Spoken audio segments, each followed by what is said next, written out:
कल हमने सामाजिक तथ्य के क्या है, उसका अर्थ क्या है, उसके प्रकार के बारे में अध्ययन किया था। आज हम सामाजिक तथ्यों के अवलोकन के नियम के बारे में अध्ययन करेंगे। तो सामाजिक तथ्य, जैसा कि आपको कल बताया गया था कि सामाजिक तथ्य समाज के सोचने विचारने के तरीके होते हैं, जो कि समाज में व्यक्ति को एक रहने का तरीका बताते हैं कि आपको किस प्रकार जीवन जीना है। और ये जो सामाजिक तथ्य होते हैं, ये सामाजिकरण की प्रक्रिया के द्वारा ही प्राप्त होते हैं। सामाजिकरण की प्रक्रिया अर्थात समाज में व्यक्ति को सामाजिक तौर तरीकों को, सामाजिक रहन सहन, संस्कृति, हमारे सोचने विचारने के तरीकों को समझाया जाता है, उसे सामाजिक तथ्य बोला गया था। अब हम बात करते हैं सामाजिक तथ्य के अवलोकन के नियम की। तो सामाजिक तथ्य के जो है उसमें दुर्खिम ने अपनी समाजशास्त्रीय पद्धति के नियम पुस्तक में सामाजिक तथ्य के अवलोकन के नियम कहे थे। इन्होंने कहा था कि सामाजिक तथ्यों का अध्ययन उसी प्रकार से करना चाहिए जिस प्रकार से प्राकृतिक विज्ञानों में तथ्यों का अध्ययन किया जाता है। दुर्खिम का मत था कि समाजशास्त्र एक विज्ञान के रूप में तब तक प्रतिष्ठित नहीं हो सकता है जब तक यह वैज्ञानिक विधियों को नहीं अपनाता है। समाजशास्त्र को विज्ञान बनाने के लिए उन्होंने कहा था कि समाजशास्त्रीय अध्ययनों में समस्या का निर्माण, तथ्यों का अवलोकन, निरीक्षण, परीक्षण, वर्गीकरण, विश्लेषण आदि अनुसंधान करने चाहिए। ऐसा करने पर ही समाजशास्त्र प्राकृतिक एवं अन्य भौतिक विज्ञानों की तरह एक सुनिश्चित वस्तुपरक अध्ययन करने वाला विज्ञान बन पाएगा। आगे दुर्खिम ने बताया था कि दुर्खिम ने समाजशास्त्र को तथ्यों पर आधारित विज्ञान बनाने के लिए समाजशास्त्र की अध्ययन वस्तु सामाजिक तथ्य बताई थी। सामाजिक तथ्यों के वस्तुनिष्ठ तथा प्रमाणित अध्ययन पर भी जोर दिया था। परीक्षण, निरीक्षण, वर्गीकरण, विश्लेषण आदि से संबंधित नियम तथा अनुसंधान की प्रक्रिया एवं चरणों को भी सुस्पष्ट एवं निश्चित किया गया था। दुर्खिम के अनुसार सामाजिक तथ्यों के वैज्ञानिक अध्ययन के विभिन्न पक्षों को बताया गया, लेकिन उनके विनम्बों यानी उनके अध्ययनों, उनका पालन करके व्यवहारिक पक्षता की भी उसकी जांच की गई थी। तो इस प्रकार दुर्खिम ने को प्राकृतिक विज्ञानों जैसा समाजशास्त्र को बनाना था। उन्होंने समाजशास्त्र की अध्ययन वस्तु सामाजिक तथ्य की विवेचना करने के बाद उसका वैज्ञानिक अवलोकन, परीक्षण, निरीक्षण, वर्गीकरण आदि किया। तो सामाजिक तथ्यों का अवलोकन एवं प्रेक्षण करते समय हमें निम्न 4 नियमों का पालन करना चाहिए। जैसे सामाजिक तथ्य को वस्तु समझें, सभी पूर्व धारणाओं का उन्मूलन करें, विषय सामग्री की परिभाषा तथा वैज्ञानिक तथ्यों एवं सामाजिक तथ्यों की तथ्यों की पृथकता। तो सामाजिक तथ्यों को वस्तु जैसा समझें अर्थात दुर्खिम ने बताया था कि समाजशास्त्र को विज्ञान बनाने के लिए अध्ययन पद्धति में तथ्यों के अवलोकन पर विशेष जोर दिया जाना चाहिए। समाजशास्त्र में अध्ययनों सामाजिक तथ्यों के अवलोकन के लिए सामाजिक तथ्यों को वस्तु की तरह समझें। यानी दुर्खिम ने लिखा था कि प्रथम तथा सर्वाधिक मौलिक नियम सामाजिक तथ्यों पर वस्तु के रूप में विचार किया जाए। इनका कहना था कि सामाजिक तथ्यों का अवलोकन भौतिक तथ्यों की तरह करना चाहिए, क्योंकि इन्होंने सामाजिक तथ्यों को भी विज्ञान की ही वस्तु माना था। इसलिए जिस प्रकार हम विज्ञान में एक प्रयोगशाला में वस्तुओं को एक भौतिक वस्तु के समान समझते हैं और उन पर परीक्षण करते हैं, उसी प्रकार दुर्खिम ने भी समाजशास्त्र को एक विज्ञान माना था। इसलिए इन्होंने कहा था कि इसको सामाजिक तथ्य को भी हमें एक वस्तु की तरह ही समझना चाहिए। आगे इन्होंने बताया था कि समाजशास्त्र की विषय वस्तु को विचार एवं धारणा मानकर इसका अध्ययन किया गया है।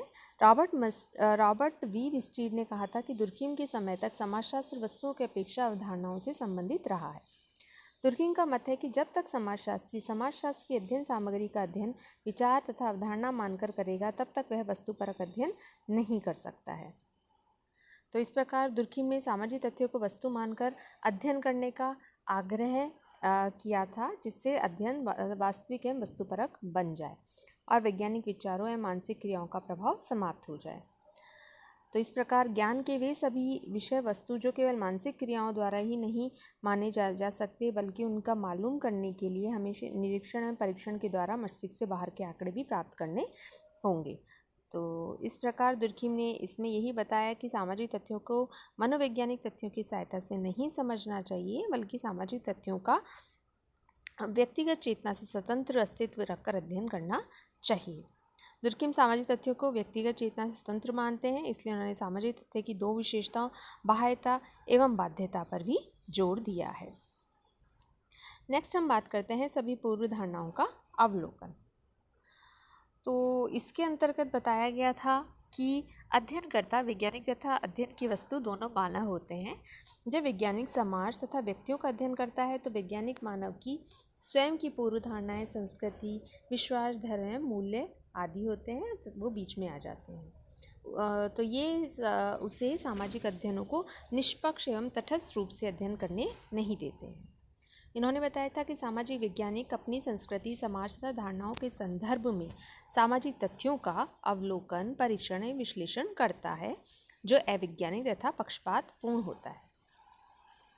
इसीलिए दुर्खिम ने कहा था कि समाजशास्त्री और सामाजिक विज्ञानों को समाज का अध्ययन करते समय विषय वस्तु से संबंधित जितनी सभी धारणाएं, मान्यताएं, पूर्वाग्रह, कल्पनाएं आदि हैं उसे मस्तिष्क से निकाल देना चाहिए और सभी पूर्व धारणाओं का उन्मूलन अवलोकन के दूसरे नियम के अंतर्गत विस्तार से अध्ययन करना चाहिए तथा तथ्यों का अवलोकन करते समय पूर्व धारणाओं से हमेशा सतर्क रहना चाहिए। तो इस प्रकार हम नेक्स्ट चलते हैं विषय सामग्री का परीक्षण।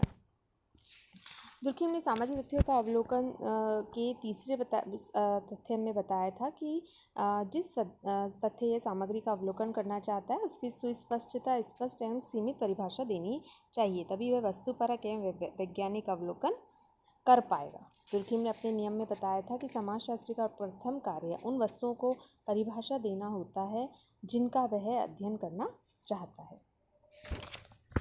ताकि उसकी विषय सामग्री का पता लगाया जा सके। दुर्खिम का कहना था कि समाजशास्त्री अपनी अध्ययन की सामग्री जैसे सामाजिक तथ्य है, वस्तुओं की स्पष्ट परिभाषा दे और उसके शोध से संबंधित है जिनका वह अवलोकन करना चाहता है या अध्ययन करना चाहता है। इसी प्रकार उन्होंने अपना फोर्थ जो कॉन्सेप्ट दिया वो वैज्ञानिक तथ्यों तथा सामाजिक तथ्यों की प्रवक्ता का था। तो दुर्खिम ने सामाजिक तथ्यों के अवलोकन संबंधित अपने जो चौथा था उनका सामाजिक तथ्यों का वैज्ञानिक अभिव्यक्ति स्वतंत्र अनुसंधान, उसके अंतर्गत बताया कि जब समाजशास्त्री सामाजिक तथ्यों को किसी विशेष व्यवस्था को अन्वेषण के लिए स्वीकार करें तब तक उसका यह प्रयास होना चाहिए कि वह ऐसे पहलुओं से विचार करें जो उनकी व्यक्तिगत अभिव्यक्तियों से स्वतंत्र हो। इन्होंने बताया था कि दुर्खिम सामाजिक तथ्यों के अवलोकन से संबंधित एक नियम प्रतिपादित करके सामाजिक वैज्ञानिकों का आगाह करा कि अवलोकन, वर्णन, व्याख्याएं, विश्लेषण करते समय व्यक्तिगत अभिव्यक्तियों, धारणाओं या भावनाओं को अलग रखना चाहिए। उन्हें अन्वेषण में कोई स्थान नहीं दे। सामाजिक घटनाएं, सामाजिक तथ्य आदि जिस प्रकार के हैं उनका ज्यों का त्यों अवलोकन, वर्गीकरण, विश्लेषण करें। तो इस प्रकार दुर्खिम ने सामाजिक तथ्यों के अध्ययन से संबंधित उन नियमों को प्रतिपादित किया जो अध्ययन की वस्तुएं वैज्ञानिक के मानव होने के कारण वस्तुनिष्ठ अध्ययन की संभावना में वृद्धि करते हैं। आगे हम बात करते हैं सामान्य एवं व्याधिकीय तथ्यों में भेद। तो सामान्य तथ्य दुर्खिम ने बताए थे कि सामान्य तथ्य वे सामाजिक तथ्य हैं जो समाज के स्वीकृत प्रतिमान के अनुकूल होते हैं, सामान्य एवं सामाजिक जीवन के स्वास्थ्य में वृद्धि करते हैं। व्याधिकीय तथ्य असामान्य तथ्य तथा व्याधिकीय तथ्य वे सामाजिक तथ्य हैं जो समाज के स्वीकृत प्रतिमानों के विरुद्ध होते हैं। व्याधिकीय तथ्य जैसा नाम से स्पष्ट है, ये समाज में व्याधि पैदा करते हैं और समाज के स्वास्थ्य के लिए भी हानिकारक होते हैं। तो दुर्खिम का मत है कि समाजशास्त्र की विषय वस्तु की परिभाषा करते समय इन दोनों प्रकार के तथ्यों को इसलिए सम्मिलित करना चाहिए क्योंकि सामान्य तथ्य सामाजिक जीवन के स्वास्थ्य में वृद्धि करते हैं तथा व्याधिकीय तथ्य समाज के स्वास्थ्य के लिए हानिकारक होते हैं। दुर्खिम ने इनमें अंतर भी स्पष्ट किया। अंतर के नियम उन्होंने सबसे पहले बताए थे व्यापकता।